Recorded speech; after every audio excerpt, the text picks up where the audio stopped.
It's been a while, hasn't it? There's a good reason for that. I knew tackling Five Nights at Freddy's security breach was gonna be a huge undertaking, but I had to do it. This has now been 4 years since I originally made that video on Five Nights at Freddy's 1, 2, and 3. It feels like it's been forever since that original video came out, but if you can believe it, this game was the impetus for me tackling all of these FNAF games.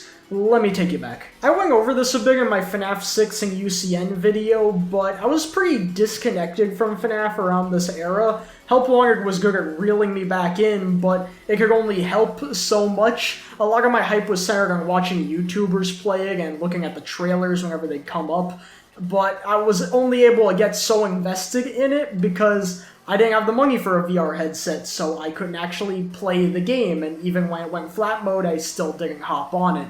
2019 is when we got our first look at the new undisclosed FNAF title, and I didn't know what they were cooking exactly, but I was definitely interested, and they really had me by the balls too, because from there it was a slow drip feed of teasers until over a year later when they finally revealed a lot more of what this new game was going to entail. The rate at which Security Breach released trailers was slow and kind of painful at points, but I'll give it to them. They all showed just enough for me to be extremely invested while also holding back so I didn't know what to expect. Security Breach finally released at the end of 2021, and I still couldn't play because it was only on PlayStation at the time and my computer was straight up awful. And given how amazing this game's optimization was at launch where it was overheating people's computers, I instead had to settle for watching Fusion Z Gamer binging the entire thing, which meant getting to see more of the game came with a 40-minute wait period until the next part got uploaded. Truly, I have suffered more than most. I was so conflicted about everything I was seeing, and by the time I watched what this game had to offer, I had no clue what to make of it. Thankfully, not too long after that, I got a new computer that could actually function as a computer, with Security Breach being one of the first games I got for it. And that playthrough didn't do much to clear up my thoughts on the game, but it did give me a goal, which spawned my first video on the original 3 Five Nights at Freddy's. I am very proud of all the videos I have made on this series so far. They have consistently been some of my favorites to come back to, and I've really loved talking about them and making new memories with these games. Whether it be classics I've loved since I first played them, games that I didn't think much of originally but gained a new appreciation through a revisit, and even games that I didn't like that much. They have all been some of my favorite videos I've ever made, but make no mistake, it was all so we could get right here. I started making these videos just so I could one day talk about Security Breach. That is how confused this game left me.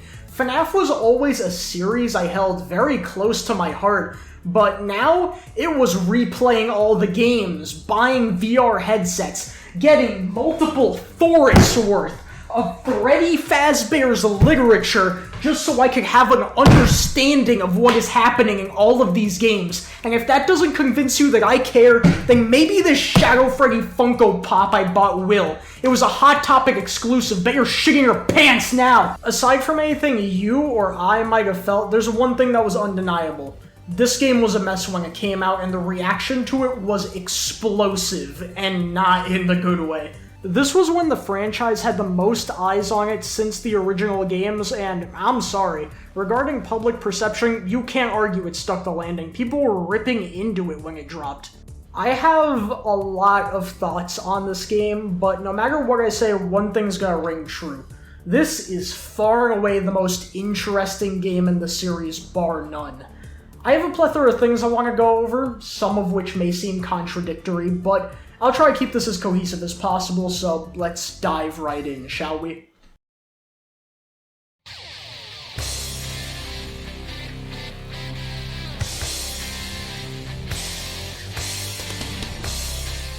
The game kicks off with a little performance introducing everyone to our new and soon-to-be favorite animatronic lineup, where everyone's looking a lot more articulated and anthropomorphized than we're used to.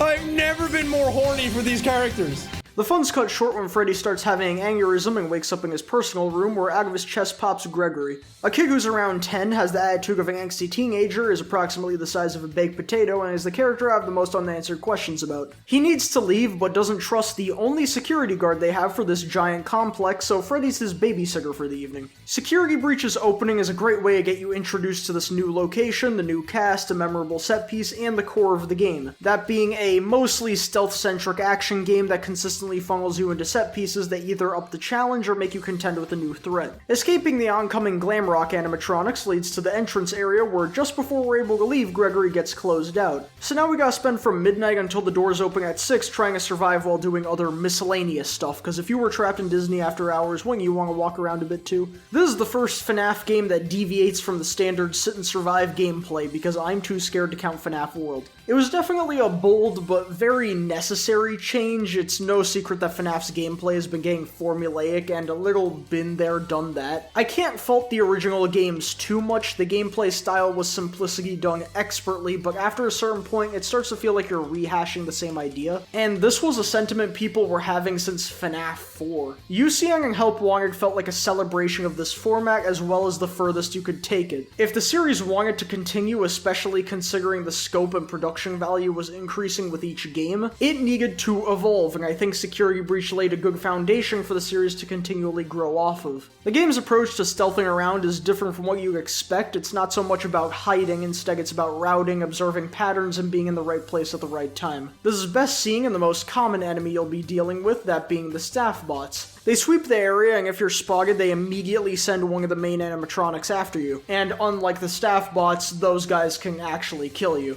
Usually you'll need to scope out the area to get a feel for their patterns so you can slip around, which feels very satisfying to get right and downright soul draining when you get tagged. Especially when you see them coming right for you and you know it's too late to get away. This applies to the main animatronics as well. Even without being spotted, they'll be patrolling their own areas, and if you ever do start having problems with them, areas usually have multiple routes for you to outmaneuver them using. Actually, when talking about area design, we gotta talk about the building this game resides in, Freddy Fazbear's Pizzaplex, which I'd argue is far and away the best thing about this game. When talking about the Pizzaplex, we first gotta go over the animatronics residing in them. All of them, especially our core 4, are quite alive compared to the non-possessed animatronics we've seen from this series. At first I was really confused. It kinda comes out of nowhere that the animatronics are sentient now, but I suppose that matches up with the more futuristic angle of the game. And honestly, in a series with reanimated corpses, animatronics living inside of people, sentient computer viruses, and Remnant, why wouldn't the animatronics be able to think freely? There are a lot of semi-important animatronics that show up a bit more infrequently. I already mentioned the staff bots. They're fun and show up all over the game dressed in random stuff, contributing to most of the game's uncommon comedic moments. Music Man of all characters makes a return, now being the arcade's giant DJ with his infinite children that like to spawn camp you whenever you enter a vent. There's the daycare attendant coming in Sun and Moon variety. Sung is the chiller half. Sure, he's paranoid and probably has a horrible case of OCD, but hey, it's better than the alternative, and Moon, a character that raises more questions than answers. According to the books, he was supposed to be a performer in the theater a few halls down before becoming the daycare attendant, with Sun having Moon as his more evil half. But Moon gets triggered by no lights, and wouldn't you know it, the daycare has a power outage problem.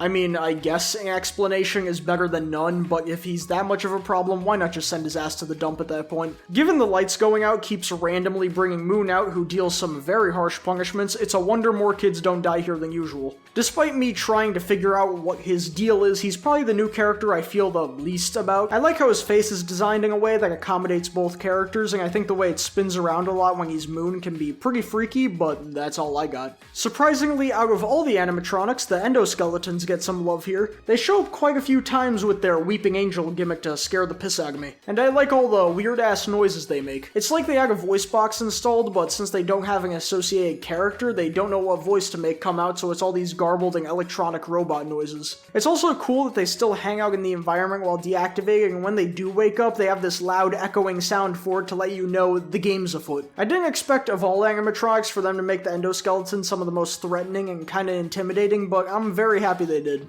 The main 4 for this game were pretty special. This is the most passionately I've seen people in the FNAF space talk about a group of animatronics. And they're still some of the most prevalent online years later, and honestly, it's not that surprising. These guys actually have some personality to go off of, which most others didn't until UCN, and even thinking back, the only UCN personalities I remember are the mediocre melodies, so we're not looking too good here. Sheikah kind of ping-pongs between feeling like a person and a feral animal that'll eat anything in sight. There's this dissonance between her voice lines being well put together and the fact that she kinda shambles around like a zombie that makes her the most unsettling of the 3 to see active. She's the most friendly sounding of the 3, which makes there be this tonal whiplash when you move 2 rooms and see she's eating literal garbage off the floor. Roxy is our Foxy standing. Weirdly enough, there actually was a Foxy area here before it was shuttered, and it's named after Mangle's area in FNAF 2, which I think is interesting. She has insane self-image and confidence issues, and she's gonna take it all out on you. Roxy's personality between the 3 animatronics trying to get you feels the most defined, which is probably why character-wise she feels like the most memorable out of the threats here.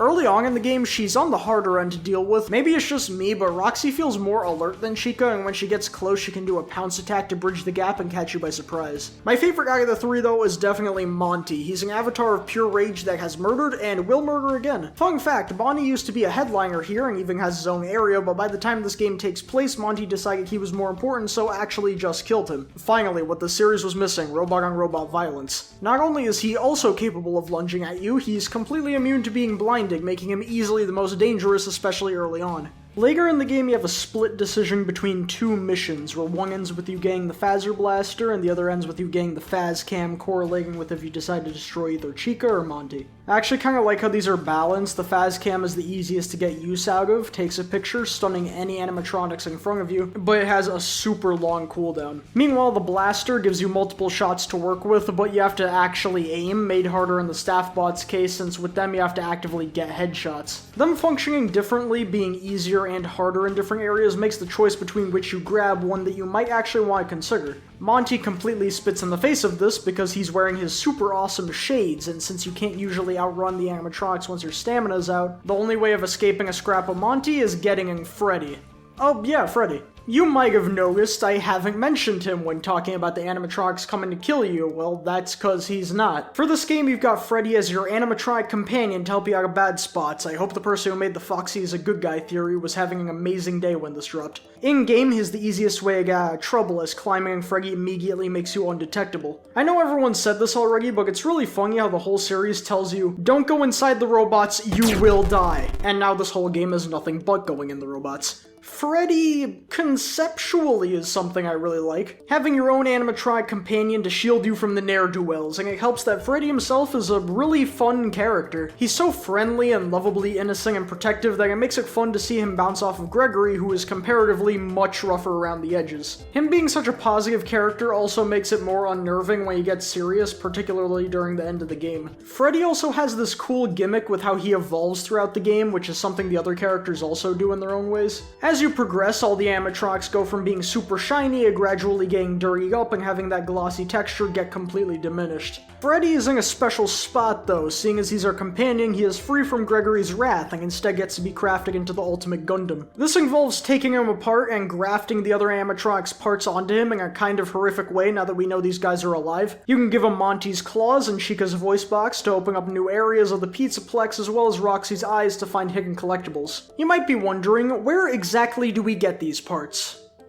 Let's talk about Gregory. This kid is a menace to society. Every time he has a scripted run-in with an animatronic, it ends with another number added to his kill count. In a series where the main characters are always desperately defending themselves from the murderous robots, this kid is straight up annihilating people because they're in the way. I mean, hell yeah, it's about time. That begs the question, if we're committing animatronic war crimes for parts, how do the enemies evolve? Well, enter the Shattered animatronics. Whenever one of the main 3 gets defeated, they'll now permanently be in their Shattered variant, making them more intimidating and difficult to deal with. Sheikah's the most normal. She doesn't change much due to the fact that her voice box doesn't impact how she actually gets around. What it does mean though is now all her voice lines are distorted and screeching. You can hear her coming from a mile away. It makes her reintroduction super tense. You're in a garbage pit with her just lying there. You think she's finally down for the count, but after some exploring you hear God knows what in the distance. It creates some decent fear. Sure, it'll slightly dissipate knowing it's just Sheikah, but all that means is you gotta deal with her again. Shattered Monty is badass. He's been severed in half and now crawls around on the floor, much harder to see coming and with a super cool design to boot. It's pretty unique to have an animatronic that moves around like this. I've only ever rarely seen some concepts like this from fan games trying to create what-if scenarios inspired by Chuck E. Cheese's portrait animatronics. It's a bit sad that he's easily the rarest animatronic to encounter because I like the way he's utilized. His lack of visibility is countered by him being super loud, so you'll always know if he's around, you just might not know where until it's too late. Unfortunately for him, the Shattered conversion came at the cost of his blinding immunity, which has now been transferred to Roxy, far and away my favorite of the Shattered variants. First of all, this design goes hard. The intense withering all draws you to look at the blackened and destroyed hole where her eyes should be. Not only is the design intimidating, but her broken down state has worked into gameplay the best out of the three. Obviously, her no eyes means she's now immune to your two weapons, but this also means she can't see you at all and needs to rely on sound to figure out where you're at.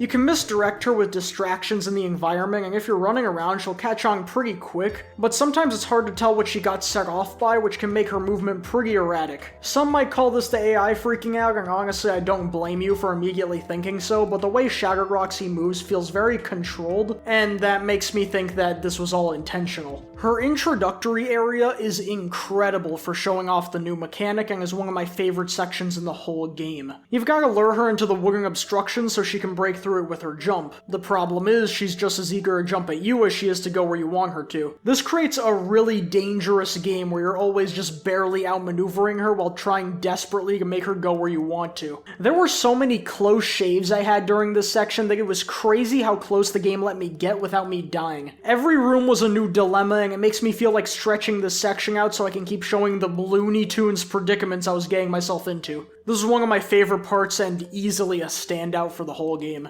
Let's dive into all these set piece parts while we're at it, because there's some standout ones. One of the first my mind immediately goes to is the arcade. You need a go-kart to take care of Roxy, but Freddy can't fit in the car and it won't let Gregory ride alone because he's a kid, so we need a staff bot ride along. Only problem is the thing's missing its head and the replacement is busted up, so you need to take it to the repair machine. Almost as soon as you enter the place, the power dies and you need to run around resetting the breakers. This feels like one of the major times the game ups the ante. Every animatronic is coming after you at once, staff bots are plentiful without much open area, and the DJ tries to get his swipes in as well. One of the coolest bits about this section is how looking around the environment during it lets you see Music Man crawling through the giant holes in the walls. Couple that with an ending chase against the big man himself, and one of the best pieces of music in the entire series, yeah, this was good. Monty's pseudo boss fight was another good section, if a big easy. You run along these catwalks trying to balance using the launchers to shoot balls into the bucket while making sure Monty doesn't get you. It's simple, but it does a good job of shaking up the gameplay a little and has a nice rhythm to it. Speaking of fun simplicity, the Phaser Blast minigame was a good time, shooting down staff bots while defending your flags, but I also really like that Chica's roaming around to add some danger to the mix. There's so many walls and closed-in areas that a lot of times you won't realize Chica's around the corner until you've already turned it and she's right in your face. Even though this part is connected to a main mission, I wish there was more random stuff like this you could do on the side. The only time something like that happens is in Monty Golf, where you actually get to play on the mini-golf course that starts out pretty standard, but gradually gets more intricate with them using whatever leftover assets they had from Help Wanted. I always like doing a round whenever I go through here. They just should have kept the ball rolling with stuff like Bonnie Bowl in the arcade.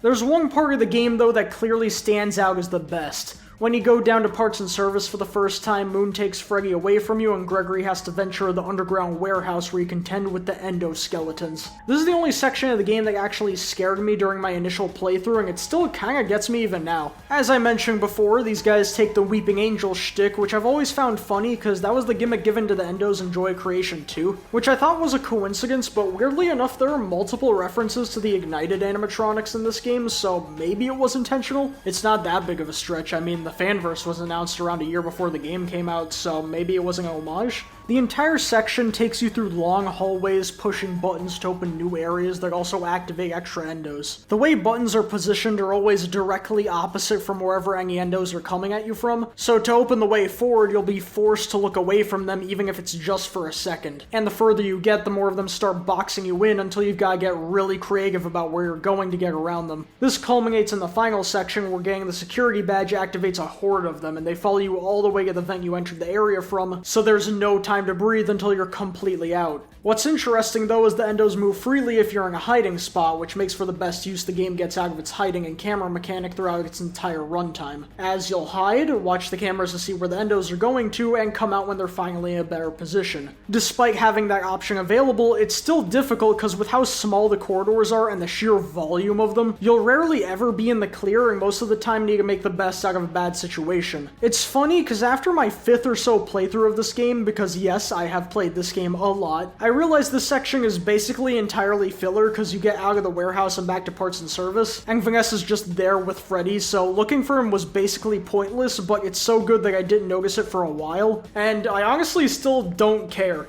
Remember when I started this part by saying I wanted to talk about the Pizzaplex? Okay, I'll do it now for real this time. This is a very different kind of location from what we're used to with FNAF. All these places were either dingy, falling apart, nearly completely vacant, some were built like a shoebox, others had all the amenities of one. The Pizzaplex is huge, with lights everywhere, and aside from places people weren't meant to enter, it's surprisingly well maintained for something that has this bare on it. It's definitely the most inviting location thus far on the surface, but dig deep enough and you'll find the ruined remains of all sorts of attractions, backrooms, and utilities they left to rot. Even without trying to accomplish something, it's fun to just roam around and discover new areas. There was a lot of passion put into creating every area in here that shows the more you see. While I definitely had some gripes with the 100% experience, one of the best parts of it was finding entire sections of the building I otherwise wouldn't have gone into. You can definitely argue it reeks of cut content considering these are full-fledged locations with collectibles and enemies, yet there's no reason to actually visit them for progression, and that feeling gets strengthened by them all appearing as main areas in ruin, like the devs want to give them the time in the spotlight they knew they didn't get in Security Breach.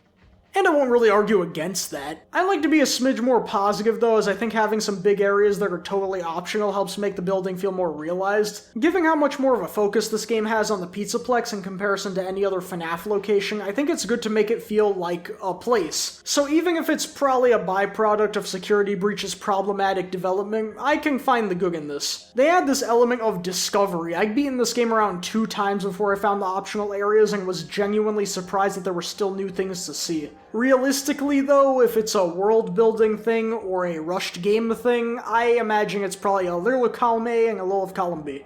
As for the below ground areas, I think they invite this nice bit of contrast, being almost devoid of lighting in comparison to the usual, but some making good use of striking tones to create this almost uncanny vibe. My favorite instance of this is in Chica's trash pit. There's a lot of these vibrant blue and purple lights that aren't frequent or powerful enough to take away from the darkness, and make the scene a lot more unsettling because of how out of place they are. This part as a whole was cool. There's a lot of narrow passageways and a pretty tense part where you gotta outmaneuver the animatronics in this narrow system of tunnels. That's another cool element of contrast, how much more enclosed below ground is compared to above. It's both thematically appropriate and helps with making underground be filled with these more difficult challenge areas. Overall, I feel like the Pizzaplex is the logical furthest conclusion of the type of environments the series had prior. We have a bunch of dark warehouses, ventilation shafts, and passageways in the previous games. Expand those ideas into stuff like animatronic storage facilities, employee-only tunnel systems, and sewers. The pizzerias used to have these small arcades, carousels, and ball pits. Make it into this giant Disney Quest building with laser tag, mini golf, bowling, a food court, 2-floor arcades, several shopping areas. Fuck, I miss Disney Quest. I think the best way of showing how this is one of the best locations in the series is that this is the only building to come back for multiple games. Kinda. It's cause of how transformative it is, how much wiggle room you have to focus in on or change any area of this place. For God's sake, Help Wanted 2 was able to focus a whole minigame on this random filler room that you don't even do anything in. The last thing I want to talk about here is the game's development. And look, past all of my praise, nobody can deny this game's pretty unstable. I mean, like, it's been patched multiple times, and there's still a bunch of bugs and weird occurrences, and there's a lack of optimization all around, and while I was fortunate enough on this run to not encounter anything too bad, I have seen a lot, both from my previous playthroughs of this game and watching other people play it. Security Breach has a ton of technical problems, but call me crazy for this, I can't help but feel a little bad. This was Steel Wool's first big project of this kind, and before this, all they made were a lot of VR titles, and coupled with the lack of developmental focus I'll touch on later, it makes sense that this game took a while to come out, but because of how long it already taken, I imagine they didn't want to delay it further.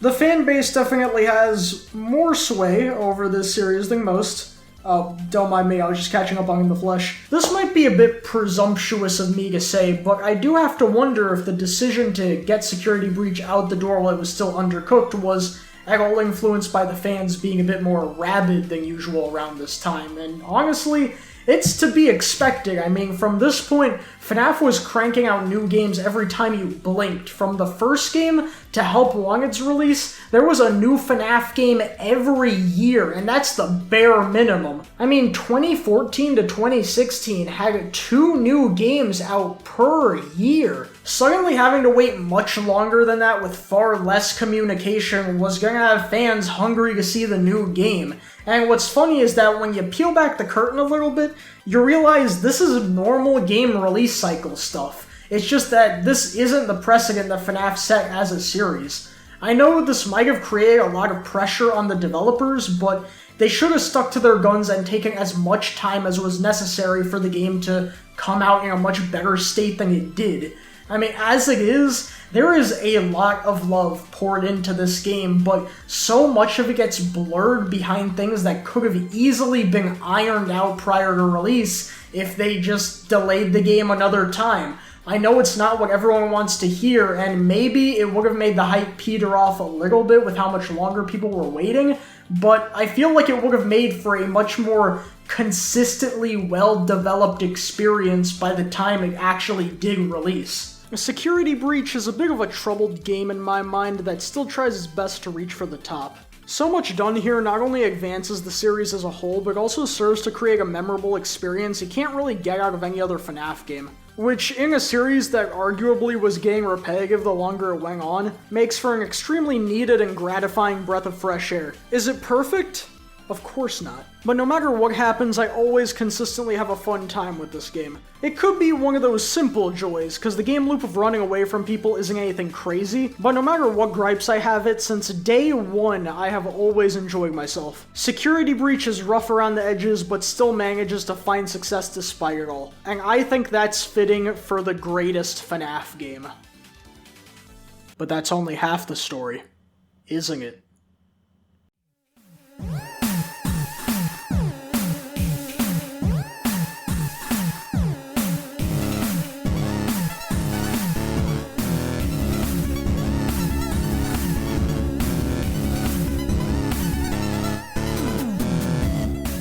Have you ever had a game that just mystified you in a way that others aren't able to? I'm not talking about an incredible game that stuck with you long after you finished it, and this also isn't about a terrible game that left you wondering what the developers were even thinking. Nah, that shit's too simple. I'm talking about a game where by the end you're trying to process what your thoughts on the game even are, both because of how polarized your opinions are and because of how much there is to process in the first place. Security Breach is only one of 2 games that's made me feel like this, and the other?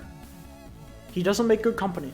We're gonna go again, completely from the top for the most part. We'll skip past getting Freddy out of his well-decorated jail cell in the animatronic chase, though I feel like I should mention you can escape from here by walking, which, hey, I'll give it to them, does show how big of a threat these guys will be later. I want to start at the first section where you're set free. This opening area is actually pretty good at letting you put what you learn in the tutorial to the test, with the leash completely off, but this is also where the game shows its entire hand for better or worse. Firstly, let's get reintroduced to the actual most important animatronic in the game, the staff bots. To fix the fact that the main animatronics won't be able to find you because this building is the size of a town, staff bots are placed everywhere, and the longer your stay, you will come to hate these things. They're like the phantoms. You get jump scared, but they don't kill you. Instead, they just alert whichever of the main 3 animatronics is closest to your location. So what's the problem with these guys? Well, aside from the fact they're so prevalent, they might as well be the mascots for this game. Getting jumped by them? It's death and taxes. They'll get you eventually due to the sheer volume of them and because I swear their hitboxes are larger than they seem. They also don't actually alert animatronics to your location. Instead, as soon as you get spotted, the animatronic teleports directly behind you. Which, aside from, I swear, putting you in borderline no-win scenarios against Monty, who's about as aggressive as a hellhound, it also means hiding isn't the best option since the animatronics will always instantly know where you are. Speaking of which, hiding is a mechanic in this game sometimes. It feels like it's built as your #1 way to get out of a bad situation, but it gets me killed more often than not. The animatronics in this game, they're pretty stupid, but when it comes to hiding spots, their brain cells are working. It's not like other games where, ooh, I'm getting chased, bam, I'm invisible, I'm gone, I'm no longer on the mortal plane. If you go into a hiding spot mid-chase, they will grab you out of it, which is good for making the animatronics a threat, I guess, but basically kills hiding spots as a viable strategy. I only use them in a couple cramped hallways to avoid staff botsing in the one specific endo section later on that actually made good use of them.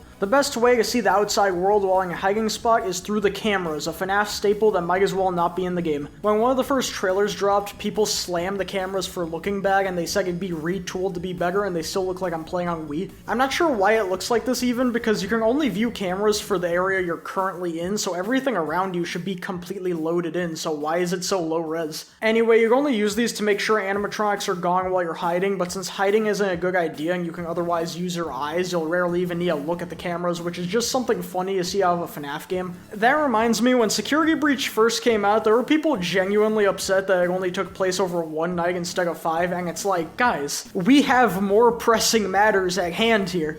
Let's talk about one big issue this game has that affects the entire game loop constantly, that being space. The long and short of it is that when the game's wide open, it's piss easy, and when it's boxed in, it's too annoying, but let's go into that a little further. The main area you will be spending most of your time in is the atrium, this giant sandbox that would be nice to walk around in if not for the staff bots littered everywhere. They need to be here, cause if not, the animatronics would never know where you are, but them being here makes walking around a chore. They're a band-aid fix that only causes more problems. This only becomes more obvious when you're on ground level where there are far fewer staff bots and then the animatronics finding you becomes a near impossibility. I think this game desperately needed more animatronics coming after you, because even if all 3 were active in each area, without staff bots it still probably wouldn't be enough. Maybe for each main area there could be 2 animatronics patrolling and the staff bot amounts could be lessened by a lot, which could also make each area more dangerous and put more focus on the stealth, because as it is, this game is easy as shit. Funnily enough, I think the entrance area is better designed than most others in the entire game. Each of the rooms are small enough that the animatronics are a threat, staff bots keep the pressure but aren't overwhelmingly placed, with multiple routes around them that makes learning their patterns and outmaneuvering them fun. On top of that, the entire area in general is compact enough that even without the staff bots, there's a pretty big chance you'll be forced to interact with Chica at some point. The problem is that a vast majority of the game isn't like this. Let's look at the opposite end of the spectrum. One of my most dreaded sections whenever I replay this game is the seemingly innocuous hallway when you're trying to get a backstage pass. It's super tight and there's barely anywhere a staff bot can't grab you here, including the side rooms that are supposed to be for safety but kind of fail at that since you can't see out of them. Hiding spots fare a bit better, but if you get caught, both of your safe zones can be easily invalidated by Roxy. What's funny is that the endo section I praised earlier is structured almost exactly the same. The difference is that these guys play by a different set of rules that lend themselves to this kind of level design. Any section with tight corridors, even if there's only one staff bot patrolling, is enough to make it a drag to navigate. They take up so much more space than they should, and if an animatronic gets summoned to your position, there's almost no way out. There are, however, 2 things that can circumvent any robot-related problems you might be having. Starting with our man of the hour, Frederick Faz. I really like Freddy on paper, but in practice he might be the worst design mechanic in the entire game. At any time you can call him over to you, climbing inside his stomach hatch lets you take control while being completely hidden, and as such immune to all animatronics that might have a problem with you. Unlike hiding spots, the main 3 are completely clueless around Freddy, so even if you crawl inside right in front of them, you'll be completely safe. The only counterbalance to Freddy is that he has a battery that you'll need to refill through recharge stations, and if you run out while in him, that's death. At the start of the game, his battery is so short that after a small walk starting at full, he's already ready to tap out, so he barely gets any use. The best you can do with him early on is calling him over to you when you get spotted and hopping in, walking away for a bit to get to safety, and then immediately getting back out. But even even that's not feasible because calling him over is its own can of worms. When you press the call button, it sends him to your location. He'll always run over to you from some area outside your vision, I guess not to break the immersion. They didn't have a problem with animatronics teleporting behind you after a staff bot gets you, but I guess a matter of hearing it causes a couple problems. Okay, so there are sections where Freddy is unavailable to you. Makes sense, if you always had Freddy, this game would be piss easy. The problem is that sometimes in areas where I should have him, he still never shows up. This is one of those annoying problems to describe because I don't really know what's happening. I can only assume that when trying to run over to me, he's getting stuck on something. When you call him, he also sometimes runs to the position you called him from, not where you currently are, so he can just blow right past you. So, Freddy sucks, cool, but what if I told you he actually didn't? Here's the other thing that can carry the game for you. Upgrades. There's a bunch of different collectibles in this game, and a really cool fact about them is that they're completely useless. Everything I'm grabbing here does nothing, contributes nothing, and you only see them in a side menu you'll never need to look at. There are, however, a few exceptions. Firstly, these upgrades for Freddy that extend his battery life, and instantly he goes from borderline useless to overpowered as all hell. Now, because his battery lasts for so long, you can roam the entire building unimpeded, nobody's able to bother you, and you'll always have enough to make it to the next recharge station. The only thing that stands in your way are the parts of the building Freddy can't get into, but don't worry, we can make Gregory busted too. Gregory gets a wide variety of different upgrades. Shout out to this flashlight upgrade in the daycare that you can't go back for if you leave without it. There's a couple like that, and it makes 100% as fun as you can imagine. First, there's stamina upgrades. Individually, they're fine, but when you get all of them, you can run for a decently long time, which obviously extends chases, giving you more chances to slip away, but while the animatronics usually stay on you even with max stamina, sometimes they chase you for so long that they get distracted and give up entirely. The main one that breaks things for Gregory is the shoe upgrade. The shoes can be found semi-early in the game or placed in some random bathroom that's easily accessible and let you blitz through the entire building. This, with all the stamina upgrades, yeah, nobody's fucking catching you. Going slightly out of your way to get the couple upgrades that matter lets every obstacle in this game be trivialized, but if you can believe it, things still won't be easy for you.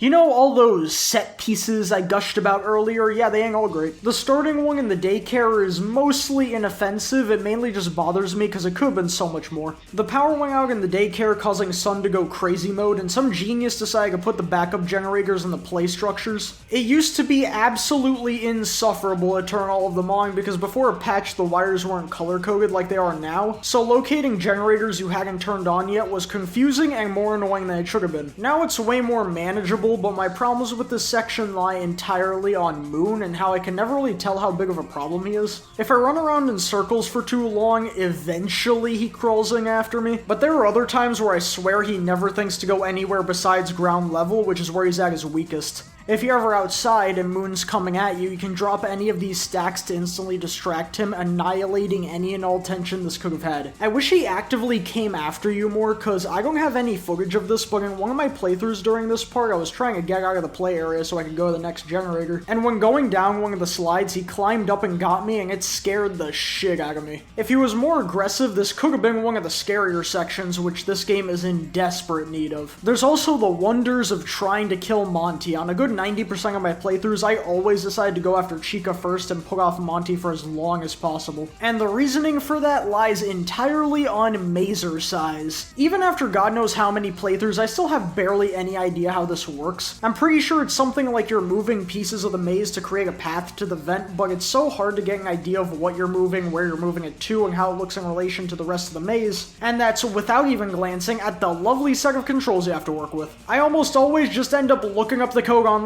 so I don't have to deal with it, and even that's harder than it'd seem, because not only do you have to be very precise or you'll end up hitting the wrong button, they also patch the game at some point to have a different code so you gotta suss out which is the right one. What do you even gain from doing that? I assure you, there are much more important things to patch right now. Even earlier in the game, you have the choice between getting a security badge from either the security office in the arcade near El Chips, or in the security office down in the evil-ass kitchen war bunker. Why is this down here? The one in the kitchen is fine, even if it leads into some hallways where getting away from Chica is kinda weird. The one in the arcade, though, is a whole ordeal, because I guess they remembered this was a FNAF game and it needed some FNAF in it. So you're stuck in the office with power linked to each door, and you can check your cameras to block Monty and Roxy when they become a problem. It's really boring, though, because literally all it is sit on cameras, close a door, Open door for way longer than it should be. It's FNAF 1 Night 1 with even less going on. It's also a good thing I did this after getting the shoe upgrade, because depending on where the animatronics are when you end the minigame, they could be completely blocking the 2 only doors you're able to exit through.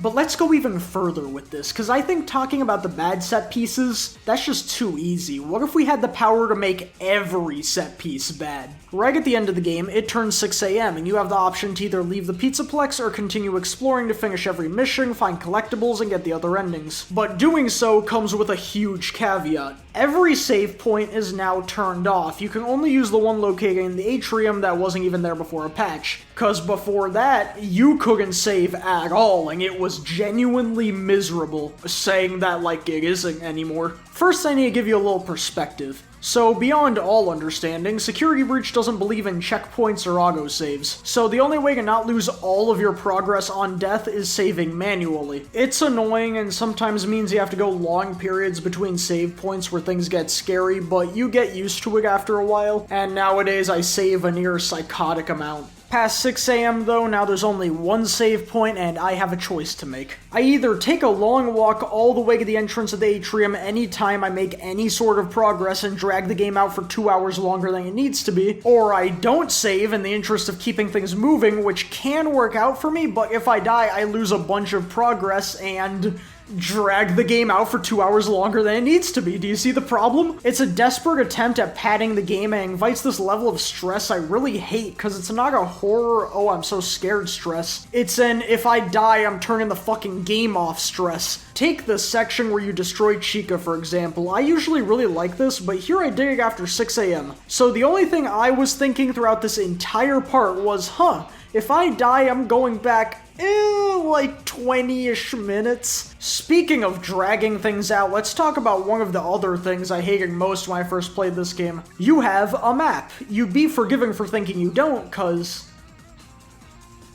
what the hell is this? Nowadays, this isn't as much of a problem for me because I've memorized the entire layout of this place, but before that, there were times I had no clue where to go, and the game didn't seem too intent on helping me. The map is so nondescript and doesn't even do a good job of conveying the layout that it's basically useless. Why not play into the theming of the game and take inspiration from those little pamphlet maps you get from theme parks or something? Give it some personality and make it actually functional. Talking about location, here's a pretty substantial problem for this horror game that's a bit more subjective, so this won't land for everyone. But this game is really not scary. They were a bit too good at making the Pizzaplex inviting, because nothing about this place is intimidating to me and I kinda wanna go here. What level does horror fail at when I'm sad I'm not in the horror location? The underground areas are a bit better about it, but with a few choice exceptions, they didn't land for me and a lot of them suffer from being way too bright. You're able to play around with the lighting options, and for this and all my other playthroughs, I make things significantly darker in an effort to try and make these places feel more threatening. Because the default gives you so much visibility that there's some points when I don't even feel like I need the flashlight, when, in my opinion, it should be required anytime there isn't literal neon in my face. I think it also has to do with the character design. I feel like in recent times, animatronic designs have either been trying too hard to be scary or aren't scary enough, which creates two different failing scenarios on the bell curve where one doesn't land because I can't take it seriously and the other fails because they aren't trying hard enough. Everything that's come out of the Pizzaplex games ends up in the latter camp for me. They all have a very similar vibe to the toy animatronics and end up being way too approachable. Even the endoskeletons that are part of the one section that consistently made me tense don't instill fear in me really. It has more to do with their function and how they were used. The Shattered variants are better about this, Roxy and Monty especially, but I wanted a bit more and it's still hard to be super scared of them when the environment they're placed in isn't pulling its weight. On the bright side, I do have hope for the future because Secret of the Mimics designs are genuinely fantastic and the best the series has done since the first game, which I'll be sure to gush about when the time comes, but as for this game, it's probably among the least scary in the series.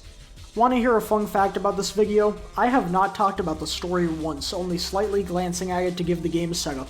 Now is that time. Following the daycare incident and looking for your next security badge, the end of that interaction will have you taken to Vanessa, where she then puts Gregory in a back room and says to stay put until the doors open up. Just one problem with that?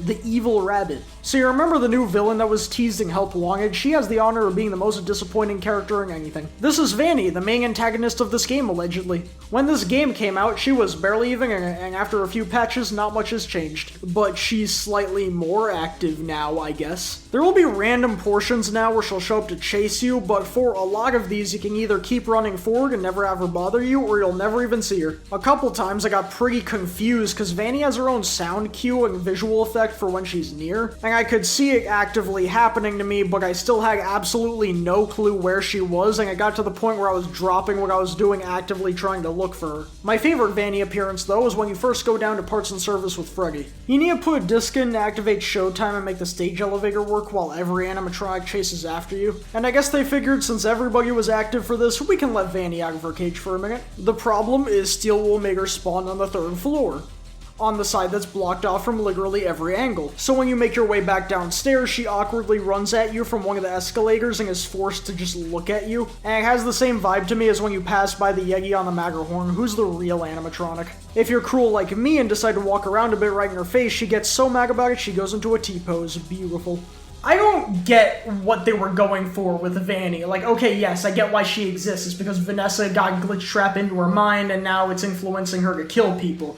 But maybe this is a personal problem. It is completely lost on me why most of this is happening. So, okay, in that original FNAF video, I said that I was going to be tackling each game's story on a game-by-game basis, mainly so that things didn't get muddied up and I could make retractions when they became relevant and when we discovered them chronologically as the games released. But I feel like now I kind of have to, like, abandon that whole thought process for the sake of making things coherent. Security Breach is so bad about conveying its own story that you would be forgiving for thinking that the Mimic isn't involved in it if you're not super entrenched in the FNAF lore, but actually, he is this game's true overarching antagonist, and they just don't really go into that until Ruin rolls around, so despite its lack of physical presence in this game, technically anyway, I feel like I kind of have to talk about the Mimic. So Glitch Trap in my mind is pretty obviously the Mimic. I knew this when I made the Help Wanted video. I try to keep things simple by not mentioning it then, so we're doing it now.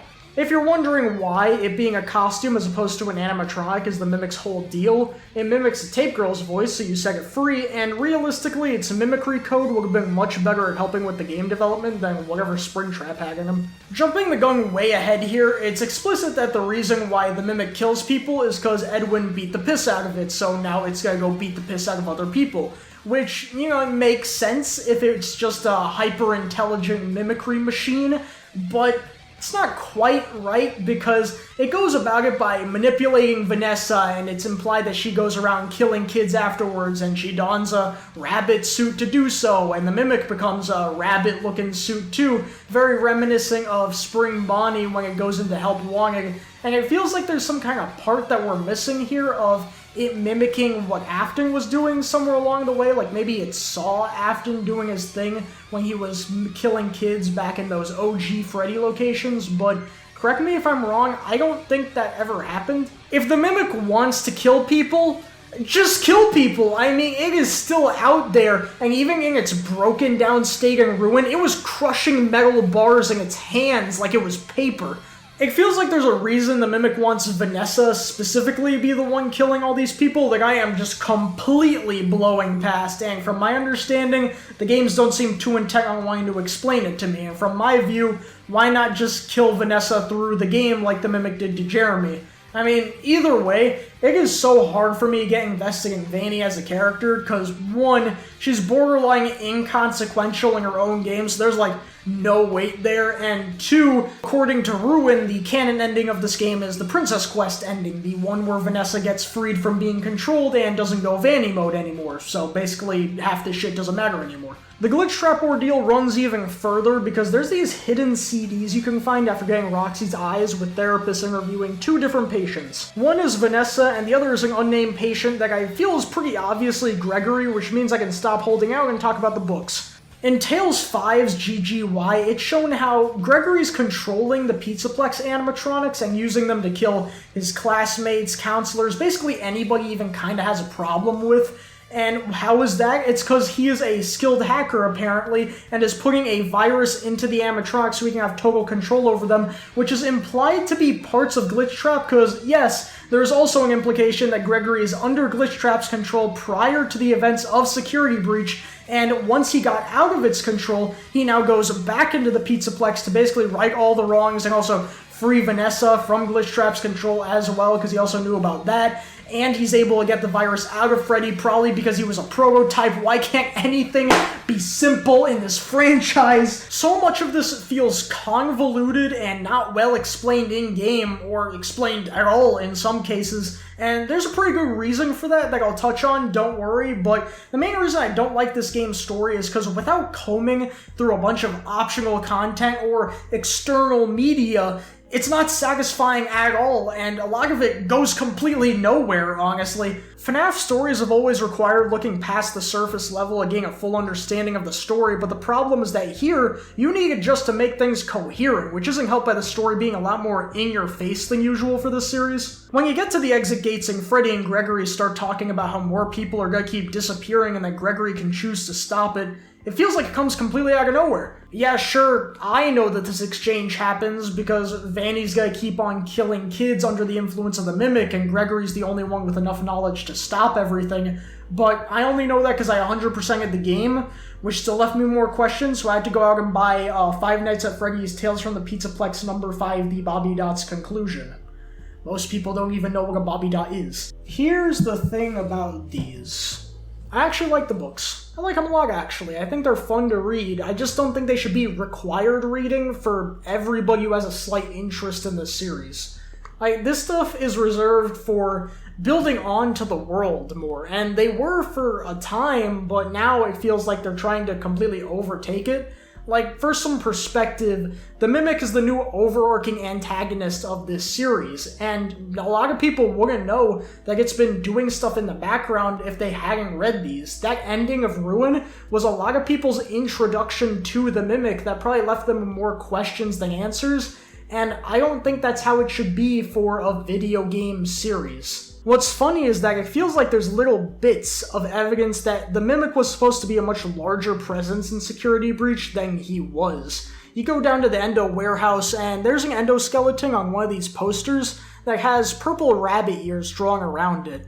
And in my mind, that communicates the Mimic, an endoskeleton that's a unique entity but has parts of Afton surrounding it. That's what I would describe as Glitchtrap and, spoilers, Burn Trap as well. In my mind, the Mimic was the worst victim of Security Breach's writing, bar none. I feel like a lot of this also stems from the fact that throughout development, I don't think they exactly knew what Security Breach was going to be. Obviously, from a gameplay aspect, as I said earlier, this was Steelwool's first non-VR game, things were going to be experimental, but even when there was a vision for the game forming, so many things were changed and you can still find remnants of that. For example, recently a developer revealed Security Breach was focused on this survival mode, where you would try to live for as long as possible while collecting party passes to get into new parts of the Pizzaplex, which coincides with a Vanny meter existing in the files that would fill up until it got to max and she'd start causing problems. I'll link Tetrabit's video on it in the description if you're interested, but allegedly the dev said this had to be cleaned up into a story-focused game in a very short time span. Now, keep in mind, this could be fake, but even then, just from watching the trailers, you can tell this was going to be a very different game from what was released. The locations were the same, but the context seemed quite different, even having voice lines from a character who I assume is Afton back for another round, with there being some other areas of the building that you just straight up don't go to in the final game. Even if that dev message is real, I don't know how you fit the kind of story beats the game was implied to have in those trailers in the survival mode format, but either way, the game feels unfocused and rushed, which definitely shows in the final product. There's so many bugs and optimization problems I've neglected to talk about. Walk around this building at all and you will be stopped in your tracks so it can load the rest. And this is important, but also something I don't want to talk about because it feels like the easy way out. Of course people know this game is broken, you can see it happen from playing for 5 seconds, but it's way more interesting and important to talk about the things that function properly and still don't work. Security Breach is an overambitious and messy game that in the final hour still felt like it was trying to figure out what it wanted to be. It's a puzzle with too many pieces that don't quite fit together, desperately trying to be something greater than it ended up as. The largest push to get FNAF back into the limelight since 2014 ended up being the final nail in the coffin as this game's failure was put on stage for all to see. The tale ends on a sad whimper for the worst FNAF game.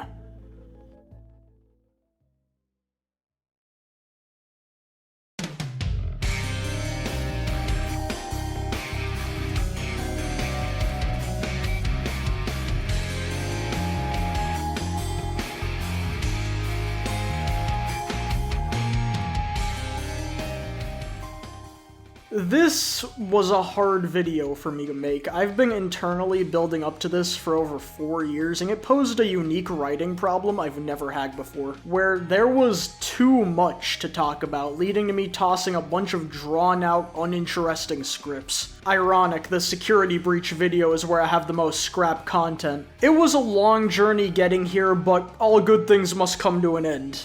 6 of them, to be exact. Security Breach has multiple endings of varying quality, such as the Leave Gregory to Die on the side of the road ending. It's gotta be someone's favorite. Most of them are pretty inconsequential. There's leaving through the loading dock instead of the front door, where Gregory does some GTAing. There's the only time collectibles are definitively important, where you collect all these gold plushies to leave through the VIP door and burn the place down, cause it's not a FNAF game without the pyromania. The part of this ending with the 2 Vanessas had people genuinely wondering if Vanny and Vanessa were 2 different people. 2021 was rough. The other 3 are actually important though. First, the alternate ending you're most likely to get is the Vanny ending. So when you make it to Phaser Blast after clearing the minigame and getting your laser gun, you can mosey through this vent system to see Vanny's hideout, as well as quite possibly the stupidest line I've ever heard in a video game.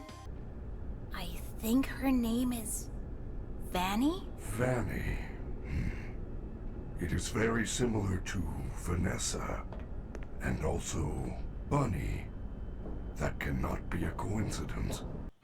Gregory, what could this mean? We'll need a real game theorizer to figure this one out. Notice how there's an M on his tag and his name is Mario. This cannot be a coincidence. For some reason, the prompt for the Vanny ending didn't show up the first time I got to the doors and I had to run back a second time, but anyway, you go confront Vanny in Phaser Blast and she immediately sends the staff bots to maul Freddy to death. There's also this unique little area I always forget about where I remember you can use the blaster and the camera to essentially parry jump scares, which was never removed, so as far as I'm concerned, this is an actual mechanic. Gregory breaks into Vanny's room and uses the remote to kind of horrifically rip her to shreds using the staff bots, and then it just ends. I mean, yeah, I guess the Vanny problem is solved, but that's a bit abrupt. But what if I want to solve the Vanny problem without having blood on my hands? This leads into the Princess Quest ending, which is a hell of a lot more involved. So there are 3 of these cabinets scattered across the Pizzaplex, and you need to complete all of them in sequence to unlock the hidden ending. They start out as relatively simple Zelda-esque dungeon crawler deals. Things get weird, starting with this giant purple mask that's supposed to be Glitch Trap, and eventually you end up in some more FNAF-looking rooms where it becomes apparent the princess is supposed to reflect Vanessa. You run through an area that's an exact replica of the corn maze from Help Wanted, complete with Grim Foxy running after you and collecting the Vanny mask. Walking around some more lets you unlock a giant door reminiscing of the one from Help Wanted's ending, and finishing somehow frees Vanessa from his control and deactivates the staff bots. As I said before, Ruin confirms is the real ending, which I'm split on.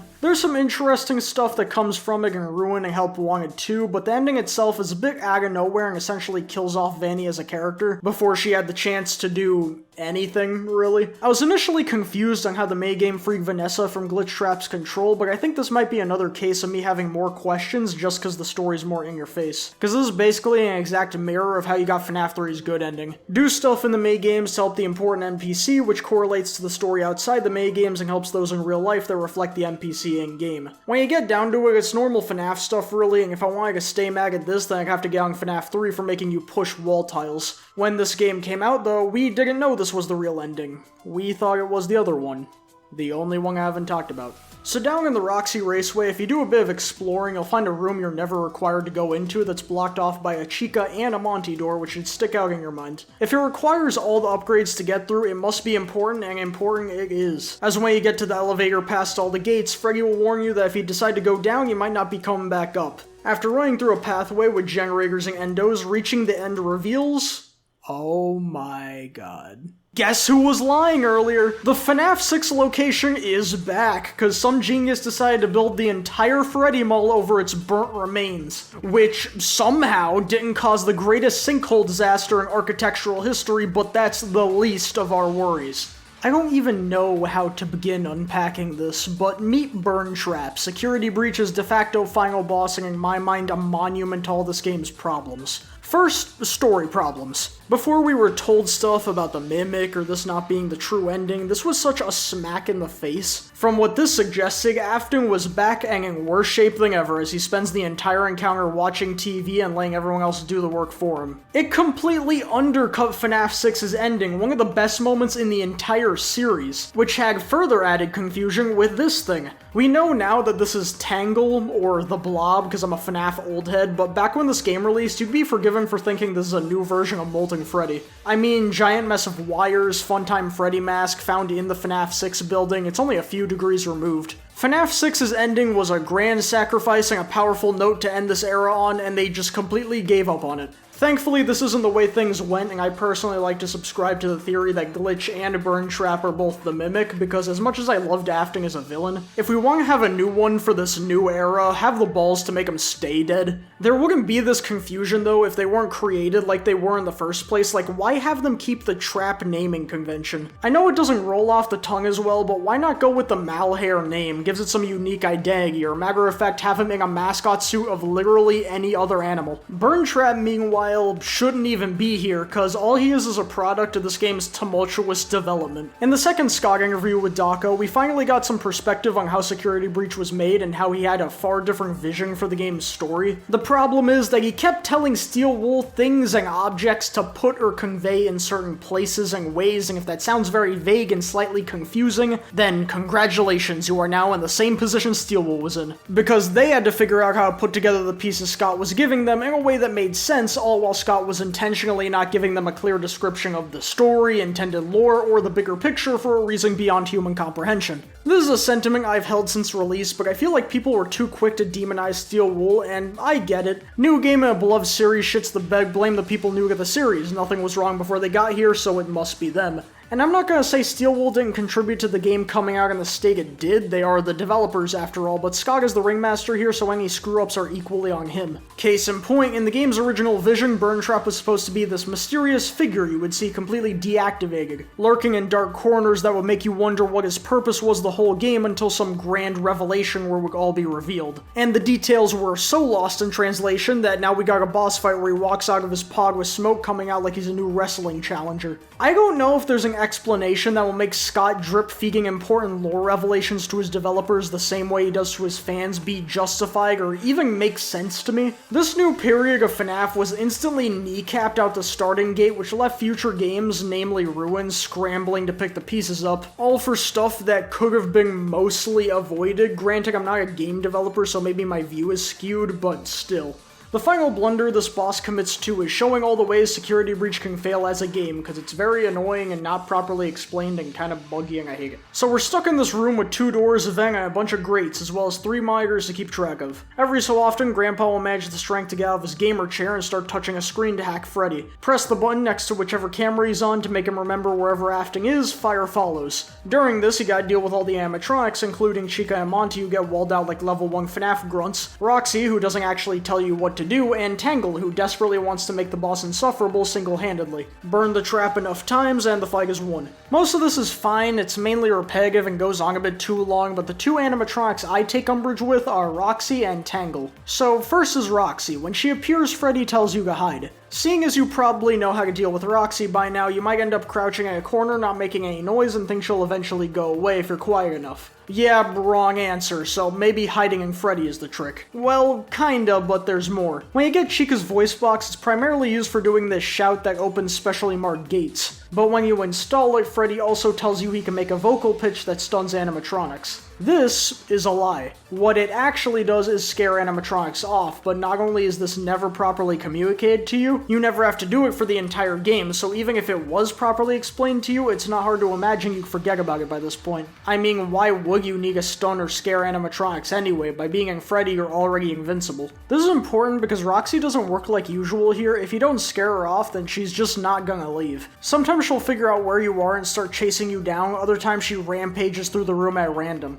So, okay, use the voice box to make her go away, but for some reason ganging Freddy here is so finicky. A lot of times he'll just force you out, which makes sense if he's getting hacked, but sometimes it happens irrespective and I don't know why. Then there's Tangle, who's a lot simpler to explain. When it shows up, its tentacles sweep the room through the grates, which turns almost everywhere into a giant mess of hitboxes that feels too precise to get away from. I always hate dealing with this thing, which is why I don't. My preferred way of dealing with this boss is letting Roxy come into the room and hiding in the corner. This bed has just enough cover so she can't get me, but I'm able to run around and into it completely fine. So I can instead hide here, wait for Burn Trap to appear, run out, hit the button, and go back to my hiding spot. Roxy will never get me, and since she never goes away, the rest of the animatronics will never spawn. It's the most enjoyable way for me to do the bossing. It's still a little boring and involves exploiting it. If that ain't the perfect encapsulation of the entire game. The place burns to the ground, everyone that could have caused a problem is presumably dead, and that's the end of that. In hindsight, it makes sense the Princess Quest ending is the canon one, probably better to save Vanessa than leave her in the crumbling wreckage, but alas, that's the end of Security Breach. All of its endings, and all of its everything, really. And I think the final answer I've reached is a lot simpler than it seemed at the beginning. Five Nights at Freddy's Security Breach is a mess. A lot of sometimes opposing ideas that don't always work, a story that's trying to tape itself together while leaning on the games that came after, design that completely contradicts its main game mechanics, and near complete absence of striking horror elements. But I like it anyway. It's so hard to put into words, but I do truly enjoy myself most times while I'm playing this game, and while I do end up finding something new I don't like each time I play, I equally find something new I do really enjoy. On top of that, while there are a lot of pitfalls, a lot of them don't hamper my enjoyment either, and on the whole, I like a lot of what this game adds to the series. It's very interesting to me how, despite the sheer number of things Security Breach manages to fumble, it still hangs in there for me, and I think it invites in a wider video game discussion. Because, see, here's the thing. Video games as an art form, which they are highly subjective, and I think Security Breach shows the importance of being able to appreciate a bad game. Because, let's not mince our words for a second. This game is not well built at all. It brought a major negative spotlight to the series, and despite all of that, it's still an insanely likable game, at least from my position. So many other mascot horror games have come out, and while they are better built than Security Breach, they function at a much better level, mostly anyway. It doesn't feel like they have the same level of effort, ambition, or passion behind them.